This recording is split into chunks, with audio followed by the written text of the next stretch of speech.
You ever feel like something's different about America?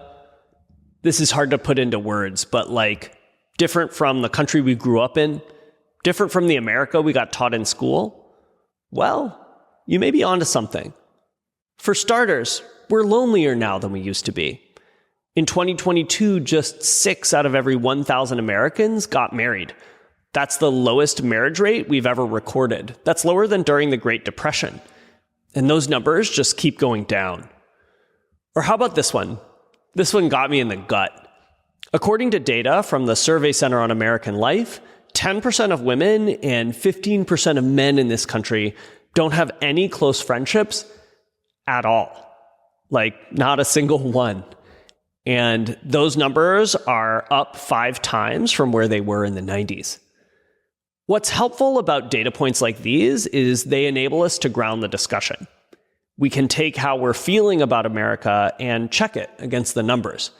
If a particular metric is important to us, we can use it to set a goal and try to improve.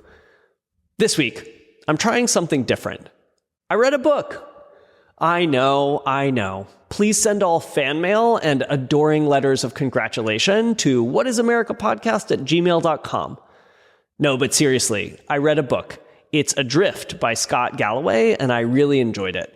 I thought we could use the book as a way to help understand some of what we've been seeing and hearing on the journey so far. This week, we're talking about blood tests, shareholder value, and the new season of The White Lotus here on What is America? Greetings from Alachua County. Fun fact, Alachua means sinkhole in the language of the Timucua. They're a native people who lived in Florida and Georgia until the mid-1800s. These days, they've become part of tribes like the Seminole Nation and the Muskogee Creek Nation. Sinkhole? That's a funny name. Wonder why they called it that. Turns out, Alachua County is full of them. It's like perforated. The deal is there's this thin layer of limestone under the soil, and then below that, there's all these caves, so empty space. Whenever the groundwater dissolves a hole in the limestone, boom, sinkhole. Welcome to the podcast. This is What is America, and I'm John. For the next year, I'm going to drive all over the country and talk to people about their lives. Together, we're going to figure out the new story of America. Who we are, what we value, and where we're headed as a nation. I'm here for a few more weeks in Gainesville, Florida, then I'm off to Allentown, Pennsylvania. To stay connected and learn more about our itinerary, go to whatisamericapodcast.com. Story time. Last week, I went hiking with Stephanie and her partner, Brian. We went to La Chua Trail in Paynes Prairie State Park. It's the big one. The enormous sinkhole that gave Alachua County its name. And can I just say, I've never seen so much wildlife in one place before. It was like going to a zoo. There were dozens of gators. Turns out the one in my apartment building was just a baby. But my favorite were definitely the waterfowl. There were limpkins and gallinules. I swear I'm not making these names up. And roseate spoonbills, which are kind of like flamingos, but they're smaller and their bills are shaped like salad tongs. Huge thank you to Stephanie for letting me show off your amazing photography. If Gainesville sounds like a tropical jungle, that's because it is. They actually filmed the original Tarzan movie in Silver Springs, about 40 miles south of here. While we were hiking, Stephanie and Brian and I came across some huge vines, and I couldn't resist having a little Tarzan moment of my own. Okay, let's talk about the book. This week, as previously mentioned, I'm introducing a new part of the podcast. It's called Book Club. And if books aren't your thing, no worries, you can totally fast forward through this episode. But for the nerdy among us, it's a chance to read something together and then talk about it. Here's why I'm doing it. Basically, I want a broader perspective on what's going on in America. Think of it like altitude. When we do an interview, we're getting the point of view of a single human being. Call it the 5-foot view or the 6-foot view. These interviews are so valuable. In my opinion, they could not be more valuable. That's why I'm doing the podcast. I think we tend to lose the individual stories, and we need to start putting a face on our politics and trying to understand where each other is coming from. But, and it's a big but, if we want to answer the question, what is America, then we also need the 10,000-foot view, the 36,000-foot view, the view from space. We need to be able to spot larger patterns of human behavior. Hence the book club. Every 6 weeks, I thought we could read something that would help us understand what we've been seeing and hearing on the road. Think economics, sociology, history, demographics. I'll also bring in lots of clips from the interview. Our first book, which I went ahead and read solo, is Adrift by Scott Galloway. Galloway is a hedge fund guy and a serial entrepreneur who's now a professor at NYU's Stern School of Business. Fun fact, he was also a voice actor on season 3 of The White Lotus. For those who've seen the show, he is Timothy Ratliff's lawyer. The FBI's obtained a warrant and they're at your office. The first thing I like about Galloway's book is the title. Man, there is something so satisfying about when you find exactly the right word to describe what you're trying to say. And adrift hits the nail on the head. It's a boating metaphor, like when a boat isn't anchored and it's not sailing in any particular direction, it's just kind of floating there. The result is that it gets thrashed around by the waves and it ends up drifting in whatever direction the current takes it. That's where Galloway thinks America is now. Contrast that with where we were at the end of the Second World War. Back then, we knew who we were. We knew where we were headed as a nation. Remember what Peggy said when I asked her that question? If I had asked you, when you graduated high school, what is America? What would you have said? I would say we are a brave country and we are fighting a wicked Germany. And that's what people thought. But Galloway says, and I agree, that since then, we've kind of lost our way. We're adrift. We don't know who we are or what we stand for. And as a result, we're getting tossed around by the waves. Galloway's main argument is that America succeeds when we've got a strong middle class. But beginning in the 70s, we started cutting the policies and institutions that build a strong middle class. Things like affordable healthcare, a great education system, and a forward-looking tax code. It may have taken 50 years, but now we're living with the results of those cuts. Dorcas got to the heart of the matter when she spoke about the vanishing middle. So what happened to the middle? I mean, I guess the middle is shrinking all across America. I don't know if there's just a black and white, or black thing or a white thing or anything. I think that the extremes are becoming just more pronounced, the have and have nots. And, even in our way of thinking about how we create policy, I think many times it is more focused on one of the extremes. And I think, over time that shrinks your middle class. One of my favorite things about this book is how grounded it is in data. That's actually the subtitle, Adrift, America in 100 Charts. Because you can talk all you want about this trend or that theory, but if you can't back it up with data, then it's kind of just speculation. If you can't tell by now, data is one of my love languages. I brought it up during my conversation with Jim. He and I had started going back and forth in an unhelpful way on whether this person deserves healthcare or that person deserves healthcare. I was like, what if we made this conversation about data? What if we identified a desired outcome and then just managed to the outcome? This was an area where Jim and I ended up finding some common ground. Often in America, when we start to have a debate, for example, about healthcare costs, for example, it becomes a debate about should and morality, which of course we're never going to solve. And both sides have strong moral convictions, which ultimately we could just run around all day on. But if we were to reframe the debate in terms of, we think that, we want people to achieve these health outcomes on average, or we want to increase life expectancy by this much, right? If we could agree on what success looked like and then manage to the outcome, then we would get a lot less hung up on, oh, this person deserves health care, or this person has to lay in their bed because they made it that way. Because I don't know these people. I don't want to make moral judgments about them. Galloway's argument is that we've been systematically undercutting the middle class, chipping away at the policies and institutions that support it. To make that argument, he cites dozens of compelling and well-researched data points. These are just a few of my favorites. Today, the bottom 50% of Americans control just 2% of the wealth, while the top 1% controls a third. That's 1% of Americans who control 33% of the wealth.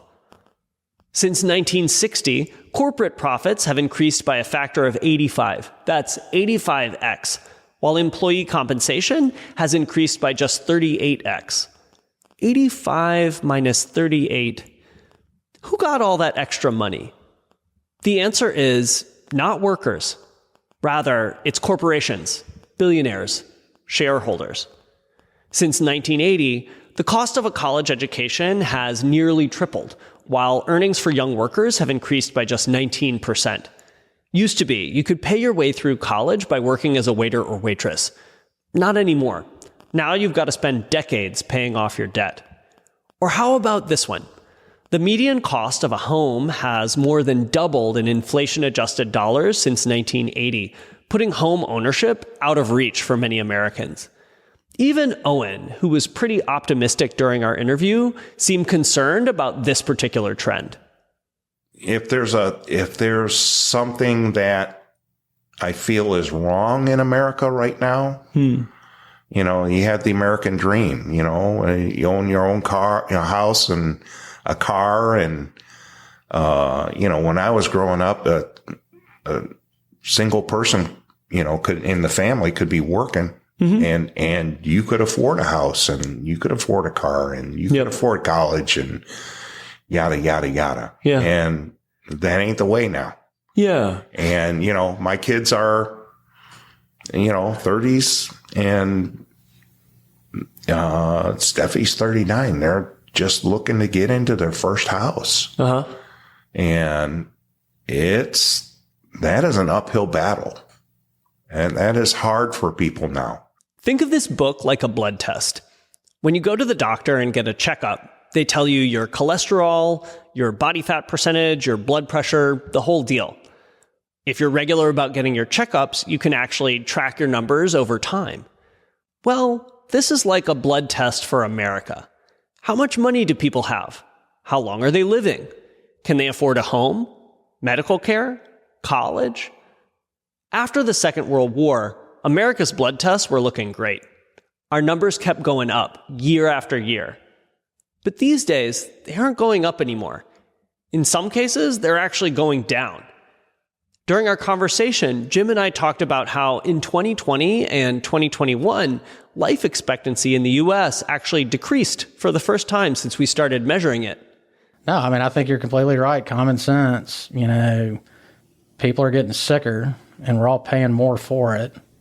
So something's wrong. Life expectancy declined for the first time in the USA in many decades. Nobody's talking about it. Yeah. Maybe we care about something else. I think that's interesting what Jim said. Maybe we care about something else. That's Galloway's thesis as well. Since the 70s, he said, we started using just one metric to determine whether America was headed in the right direction: the performance of the stock market, shareholder value. As long as the Dow Jones was going up, we knew we were doing the right thing. We were winning. We're so conditioned to think that a rising stock market is the same thing as America winning.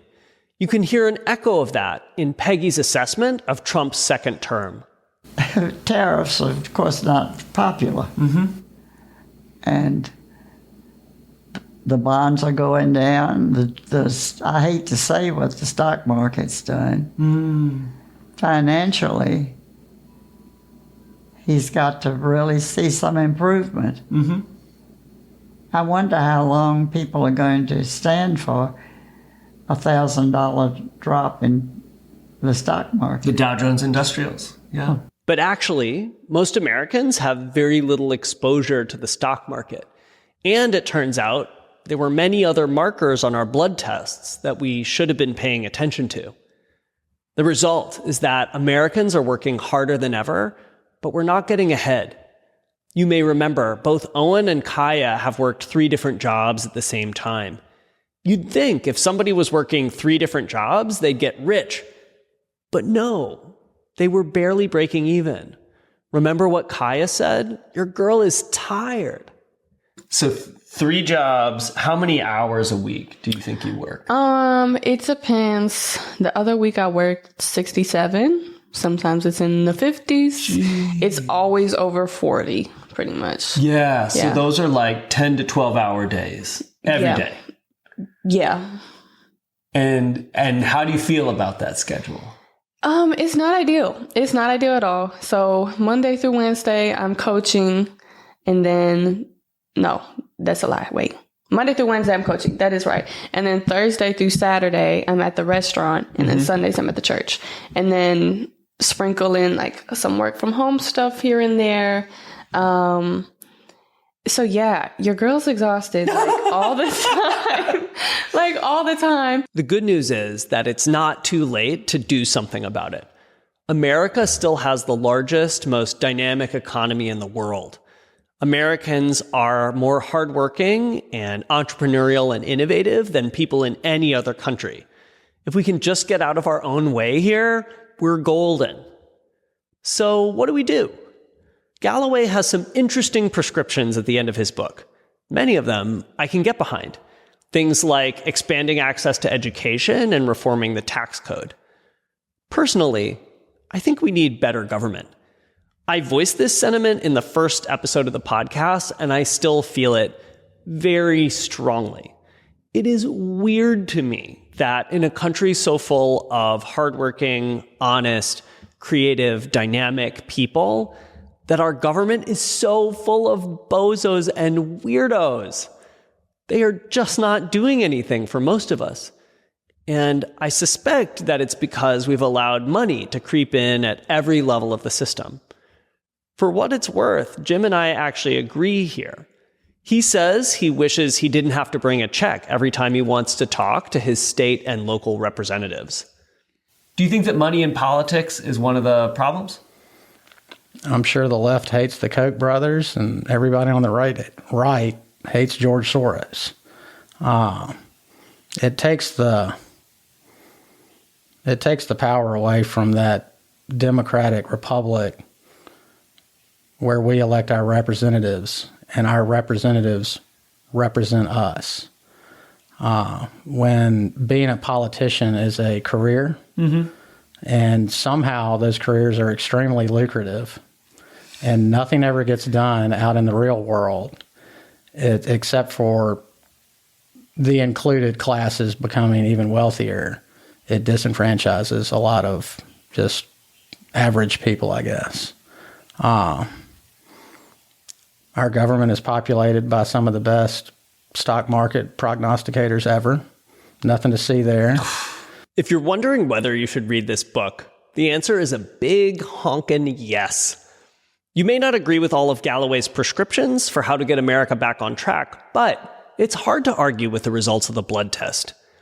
If I'm honest, I wish everyone would read this book. It would give us a shared baseline for our discussions of what's not going well and what we might want to do about it. If you do read the book, would you send me an email? I'm whatisamericapodcast@gmail.com. You could even send me a short cell phone video, like under 30 seconds. Just remember to shoot it in horizontal, not vertical, so landscape, not portrait. And I'll consider airing it on a future episode of the podcast. Our next book club is on Thursday, June 27th. I was thinking about what to read next, and I kept coming back to this thing Owen was saying about how people don't talk to their neighbors anymore. When I was growing up, people were always kind. It was kind of different. You know, you knew everybody on the street by name.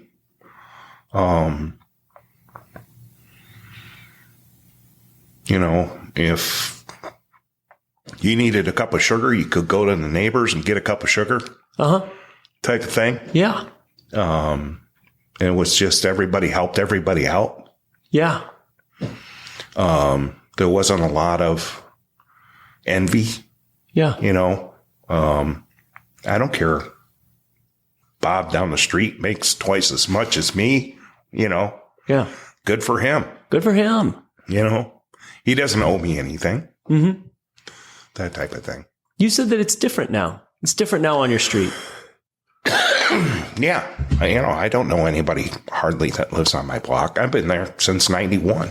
I've had a couple of neighbors move in and out, but, I got Barb that lives across the street. That's about all I know on a first name basis. And then that was reminding me of this thing Kaya said about how she was feeling so depressed and isolated last year. It seems so simple, but it's so big. So many of us feel alone and isolated. Part of that's from social media. Part of that's from busy work schedules. Like, modern life is very isolating. American culture is very individual. And so people are lonely. Everybody is. And I was like, that's sad. Why don't we say hi to our neighbors anymore? Why don't we go out? Why don't we join clubs and community organizations? Why are we so lonely? Fortunately, there's a book that exists to answer this question. It's called Bowling Alone, and it's by Robert Putnam. It's about the decline of social capital in the U.S. since the 60s. Social capital is the network of relationships that exist between people who live and work in a society. It's basically the glue that holds us together. And since the 60s, in America, the glue has been drying up. When I heard about this book, I was immediately struck by the title. And the story behind it is funny and also poignant. Back in the 60s, bowling leagues were huge. Everybody was a member of one, and bowling was basically an excuse to be social and hang out with your friends. Since then, the popularity of bowling has increased, but today, the majority of lanes are rented by a single person, bowling alone. Want to read this book with me? If so, you've got 6 weeks. Our next book club is on Thursday, June 27th. Tell your friends. Before we get out of here, I want to share some exciting news. Last week, I asked for your help building out my itinerary. I told you I needed some cornfields in August, by which I meant a tiny town in the Midwest. Man, you came through. Thank you so much for all your great suggestions, including places like Gretna, Nebraska, and Clarinda, Iowa. I ended up choosing Caldwell, Kansas. Affectionately known as the Border Queen, Caldwell saw its heyday in the 1880s when it was one of the wildest and most lawless places in the West. According to one source, it had more saloons per capita than any other city in Kansas. There is so much to love about Caldwell, and I'll tell you more in coming weeks. Until then, I just want to say a huge thank you to Carrie Kiefer, who introduced me to Caldwell and helped me make some connections there. Carrie, you're the best. If you're trying to come along for the journey and stay connected, the best thing you can do is sign up for our newsletter. It's basically my shower thoughts, as well as links to the most recent episode.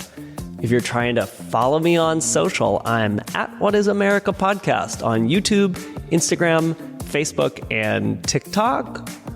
Finally, if you think these button-ups are, and I quote, too loud and a little distracting, you can find the audio edition of this podcast on Spotify, Apple Podcasts, and, say it with me, wherever you get your podcasts. Bonus points if you listen to this podcast at 2x speed, which makes my laugh sound actually insane. Like, many mornings I say this, we laugh, I'm like, we are hanging on by a dirty toenail. Every day, like. Next week is another week, and I'm humbled by the interview we've got lined up for you. Trust me, you don't want to miss this one. Until then, I'll share the Gandhi quote that launched this whole crazy adventure. The act may seem small, but it's important that you do it. Thanks very much for tuning in, and I'll see you next week.